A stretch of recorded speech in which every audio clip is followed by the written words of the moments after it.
Perlawanan di Lebanon berhasil mengintai situs sensitif milik militer Israel. Hal ini membuktikan jika Hizbullah mampu menyelinap dan nantinya menyerang Israel tanpa terdeteksi oleh musuh. Pada Selasa 18 Juni 2024, media perlawanan di Lebanon menerbitkan adegan pengintaian udara di wilayah-wilayah utara Palestina yang diduduki.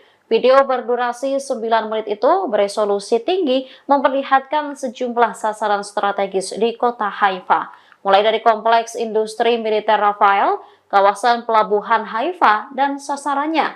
Kemudian ada bank, pembangkit listrik, dan tangki kimia dan minyak hingga platform Iron Dome. Diduga Hizbullah menggunakan drone Hudud 3 buatan Iran, yaitu drone listrik tanpa tanda termal atau suara, sehingga hal itu menyulitkan musuh untuk mendeteksi dan dikejar.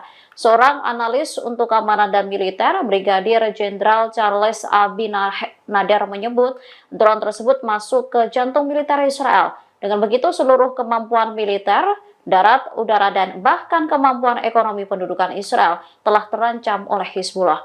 Sebaliknya, Brigadir Jenderal Muhammad Abbas menyatakan perlawanan telah membuktikan bahwa mereka memiliki sarana yang sangat canggih.